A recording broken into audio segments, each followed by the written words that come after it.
Em 2017 eu fiz uma viagem para São Francisco, na Califórnia. São Francisco sempre foi meu sonho, não sei exatamente porquê, mas com tantos anos de expectativa até chegar lá, eu tinha na ponta da língua uma lista pronta de tudo que eu queria fazer. E aí a parada mais obrigatória, além da ponte, a ponte é bem mais obrigatória, ok. A parada mais obrigatória, depois da ponte, é a prisão mais famosa do mundo, Alcatraz. Acontece que apesar de ter me planejado muito antes, eu não fui muito esperto no dia. Você tem que sair muito cedo, mas isso não me impediu de mandar uma lata de energético e 2 de refrigerante pra dentro, conforme o meu nutricionista receitou. Alcatraz é uma ilha, e pra chegar até lá você vai pro ponto de encontro e desce pra um barco bem simples, que mesmo acelerando loucamente, parece que não chega nunca. Pelo menos na minha experiência de estar muito apertado. E não bastasse aquele som de água, o barco não tinha banheiro. Quando cheguei na ilha, só não ajoelhei e beijei o chão porque precisava correr pra Pip House. Lá dentro, a porta era pesada e o ferrolho era duro. Tão duro que depois de empurrado e o xixi feito, eu não conseguia puxá-lo pra sair do banheiro. Lá se foram uns bons 5 minutos lutando contra a porta até conseguir me libertar. Uma história que pode não fazer sentido algum, até que você percebe que, tecnicamente,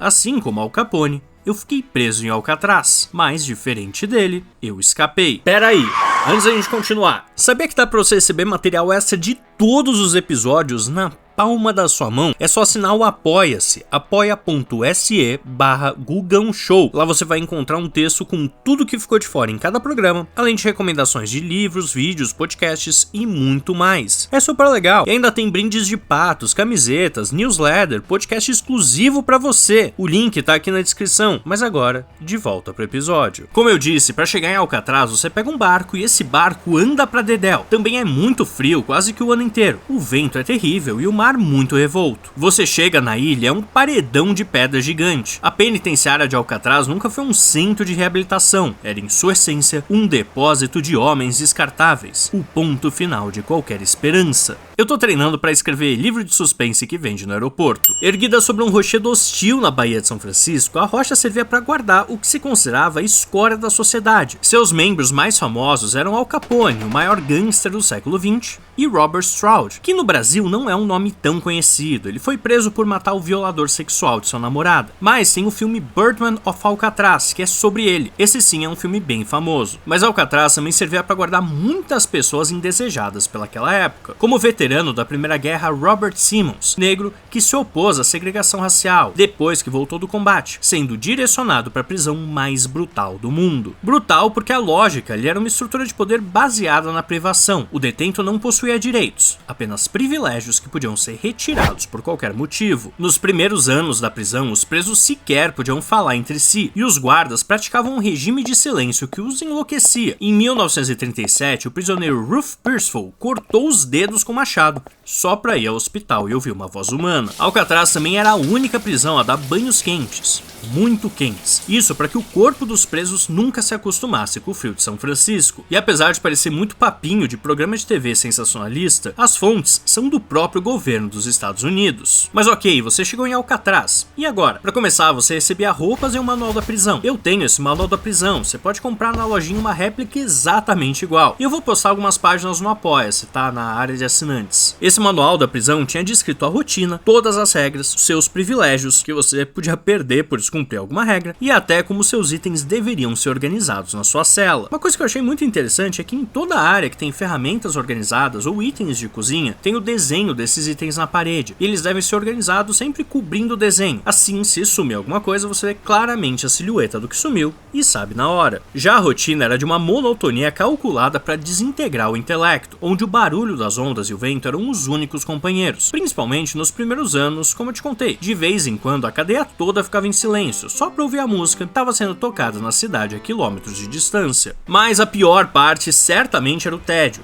Cada preso recebia um cartão da biblioteca, mas isso também era um privilégio. E eu duvido que tinha uns livros maneiros como o Diário da Banana. Se você fosse mandado para Solitária, a coisa era ainda pior. Nesse tour por Alcatraz, você pode se fechar em uma cela toda escura onde ficava a Solitária. Pelo audioguia, você aprende que os presos, para não enlouquecerem, tiravam o botão da camisa, jogavam para cima e depois tentavam achá-lo tateando o chão no escuro. Era quase um esporte. E depois de tanta coisa boa que eu falei aqui, pode ser difícil de acreditar. mas muita gente tentava fugir de Alcatraz. Quer dizer, muita gente é muita gente, mas é mais do que você esperaria, considerando que a morte era quase certa. Ao longo de quase 3 décadas, 36 homens tentaram. Em 1946, Bernard Coy, após jejuar para ficar esquelético, espremeu-se entre as grades da galeria de armas e armou os detentos. O que deveria ser uma fuga limpa degenerou em um cerco sangrento de 2 dias, quando as chaves do pátio sumiram, levando o detento Joe Kretzer a executar guardas reféns por puro rancor. O impasse só foi resolvido com a entrada dos fuzileiros navais, que despejaram granadas e morteiros pelo telhado. Curiosamente, Bernard Coy, o rapaz que estava sofrendo de inanição no meio de uma revolta armada, morreu ali mesmo. Entretanto, o grande enigma que permanece nas sombras é a fuga de junho de 1962, liderada por Frank Morris e os irmãos Anglin. Um evento que, se eu fosse esses carcereiros, eu pedia para aposentar. O plano desses homens não foi executado com armas, mas com uma paciência de arqueólogo e uma engenharia de sucata. Durante meses, eles utilizaram colheres e motores de aspirador de pó para escavar o concreto ao redor dos dutos de ventilação, tudo sob vigilância constante. O detalhe mais irônico e macabro dessa fuga foi a confecção de cabeças de papel machê, adornadas com cabelo real coletado do chão da barbearia, que foram deixadas na cama para enganar a contagem noturna, o que significa que sim, uma das maiores fugas da prisão mais segura do mundo usou o mesmo truque que eu usava para ir no computador e minha mãe achar que eu tava dormindo. Nunca funcionou, porque a dona Cecília é muito mais esperta que um guarda dos Estados Unidos. Enquanto os oficiais vigiavam bonecos de sabão e pó de cimento, Morris e os Anglin rastejavam pelas entranhas da prisão, subindo até o telhado e descendo por encanamentos externos até alcançarem as águas da baía. Ali, na margem da ilha, eles inflaram uma balsa improvisada feita de mais de 50 capas de chuva de borracha coladas para, só pra te lembrar, enfrentar uma das correntes marítimas mais mortais do mundo. O desaparecimento desses homens transformou-se no maior mistério policial dos Estados Unidos. Nossa, o que será que aconteceu com os 3 homens no mar violento com uma piscina inflável do Gugu? Valendo!